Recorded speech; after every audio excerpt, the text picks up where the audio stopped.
Good morning students. आज हम पढ़ेंगे आपका सब्जेक्ट हिंदी ग्रामर।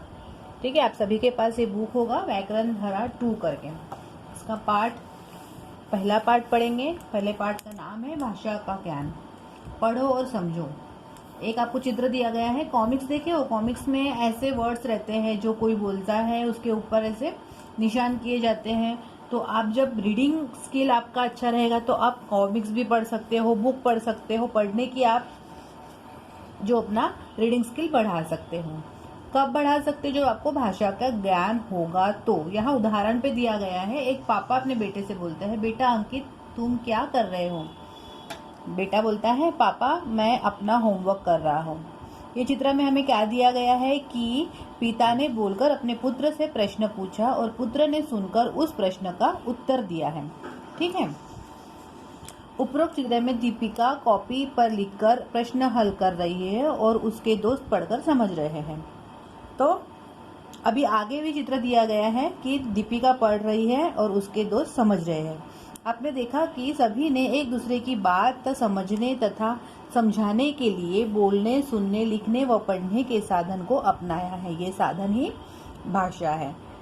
अपने पाठ का नाम ही भाषा का ज्ञान है। तो इस पाठ में आपको भाषा क्या है वो समझाया गया है। मतलब छोटे छोटे में बोलना चाहिए तो अपने मन के भाव तथा विचारों का आदान प्रदान बोलकर, सुनकर, लिखकर तथा पढ़कर करना भाषा कहलाता है। ठीक है। मैं जो आपको बोल रही हूँ, जो मैं आपको पाठ पढ़ा रही हूँ, तो बोलकर पढ़ा रही हूँ, मतलब आप तक मेरी भाषा पहुंच रही है, तभी ये पाठ आपको समझ में आ रहा है। ठीक है। तो ये आदान प्रदान चल रहा है, मेरे बोल आपके कानों तक सुनने में आ रहे हैं, तो आपको कुछ सी भाषा का ज्ञान हो रहा है। ठीक है। समझ में आ रहा है क्या कि हिंदी भाषा में मैं बोल रही हूँ, मतलब भाषा का ज्ञान आपके कानों तक हो रहा है। अब भाषा के दो प्रकार है, मौखिक और लिखित। मौखिक भाषा किसे बोलते हैं? बोलकर किसी अन्य व्यक्ति को अपनी बात समझाना तथा उसकी बातों को सुनकर समझना भाषा का मौखिक रूप है। मतलब जो अभी मैं कर रही हूँ आपके साथ, मौखिक रूप पर आपको ये पाठ सिखा रही हूँ, मतलब बोलकर सिखा रही हूँ, तो इसको क्या बोलेंगे हम? मौखिक रूप बोलेंगे। और आप जब इसको लिखोगे तो और मुझे अपनी कॉपी सेंड करोगे अपने नोट्स रेडी करके, तो उसे क्या बोला जाएगा? लिखित। दूसरा भाषा का रूप क्या है? लिखित रूप। लिखकर किसी अन्य व्यक्ति को अपनी बात समझाना तथा उसकी लिखी बातों को पढ़कर समझाना भाषा का लिखित रूप कहलाता है। लेटर राइटिंग हो गया, आप किसी दोस्त को बोलकर लिखते हो, आज घर आ जाना, शाम को आ जाना, इस टाइप का, तो ये क्या हो गया? आपका लिखित रूप हो गया भाषा का। ठीक है। अब हम पढ़ेंगे भाषा की वह छोटी से छोटी ध्वनि जिसके टुकड़े नहीं किए जा सकते उसे वर्ण कहलाती है। अब आप पहली कक्षा में पढ़े होंगे अ, आ, ई, उ, कहाँ तक पढ़े आप? ज से ज्ञानी तक पढ़े। ठीक है। तो यह भाषा लिखने के लिए हमें अक्षरों का उपयोग करना पड़ता है। अक्षरों में हमें वर्ण मिलते हैं, अ की मात्रा, आ की मात्रा, उ की मात्रा, रू की मात्रा, ये सारे हमें काम आते हैं हमारे शब्द लिखने के लिए, वाक्य बनाने के लिए। वर्ण के दो प्रकार है, स्वर, व्यंजन। स्वर किसे कहते हैं? जिन वर्णों को हम स्वतंत्र रूप से बोलते हैं वह स्वर कहलाते हैं। स्वरों को बोलते समय हमें अन्य वर्णों की आवश्यकता नहीं पड़ती। हिंदी भाषा में स्वर की संख्या 11 है। ठीक है। जिन वर्णों को हम स्वतंत्र रूप से बोलते हैं उसे स्वर कहलाते हैं। व्यंजन किसे कहते हैं? जिन वर्णों को हम स्वरों की सहायता से बोलते हैं वो व्यंजन कहलाते हैं। हिंदी भाषा में व्यंजन की संख्या 33 है। सभी व्यंजनों में अ की ध्वनि मिली हुई होती है। यदि किसी व्यंजन में ये अ ध्वनि निकाल दो तो यह व्यंजन आधा रह जाता है। ठीक। भाषा की वह छोटी से छोटी ध्वनि जिसके टुकड़े नहीं किए जा सकते वर्ण कहलाती है। वर्ण दो प्रकार के होते हैं, स्वर तथा व्यंजन। जिन वर्णों को हम स्वतंत्र रूप से बोलते हैं वह स्वर कहलाते हैं। जिन वर्णों को हम स्वरों की सहायता से बोलते हैं वो व्यंजन कहलाते हैं। हिंदी की वर्ण में कुल 48 वर्ण होते हैं। 48 मतलब 38। ठीक है। मात्राएं। व्यंजनों से मेल होने पर स्वर का बदला रूप मतलब मात्रा होती है। हमें अ, आ, ई, उ ये ग तक मिल गए, मतलब स्वर और व्यंजन हमें मिल गए, तो हमें अब उनको मात्राएं जोड़ना है। ठीक है, मात्राएं मिलने के बाद हमें एक वाक्य लिखने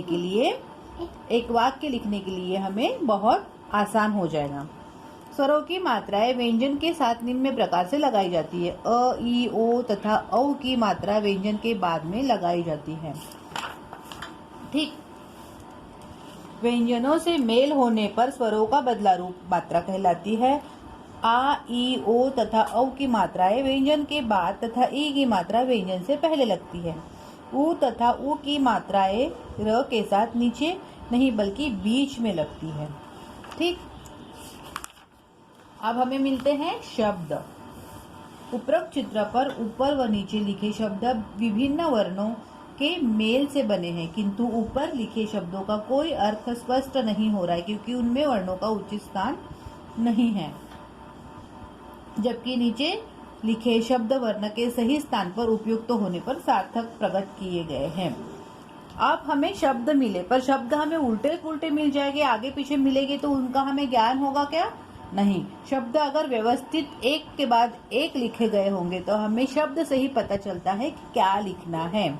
शब्द के दो प्रकार होते हैं, सार्थक शब्द, निरर्थक शब्द। सार्थक मतलब इसको हम बोल सकते हैं असर्टिव सेंटेंस और नेगेटिव सेंटेंस, मतलब होकारार्थी शब्द, नकारार्थी शब्द। सार्थक शब्द ऐसे शब्द जिनका कोई स्पष्ट अर्थ निकलता है, उन्हें सार्थक शब्द कहते हैं।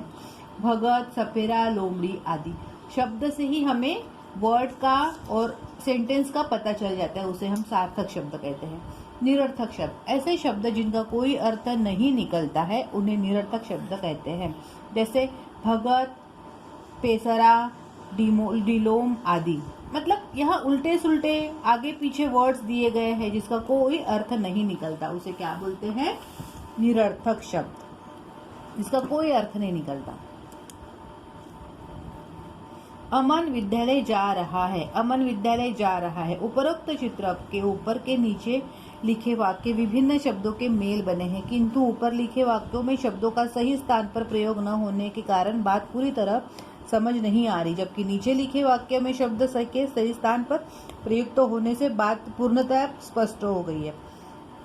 हमें शब्द मिल गए हैं, मात्राएं मिल गई है, पर हमें उचित स्थान पर उचित शब्द हम नहीं रखेंगे तो हमें भाषा का ज्ञान और शब्द का ज्ञान और वाक्य का ज्ञान नहीं होगा। ओके, आपके यहाँ क्वेश्चन आंसर पीछे दिए गए हैं, आपको पहले बुक में लिखना है, देन आप एक कॉपी करेंगे। हिंदी की कॉपी में आप आधी कॉपी हिंदी और आधी कॉपी ग्रामर की कर सकते हो हिंदी की, या फिर एक नई कॉपी करके आप नोट्स रेडी रखिए। ओके।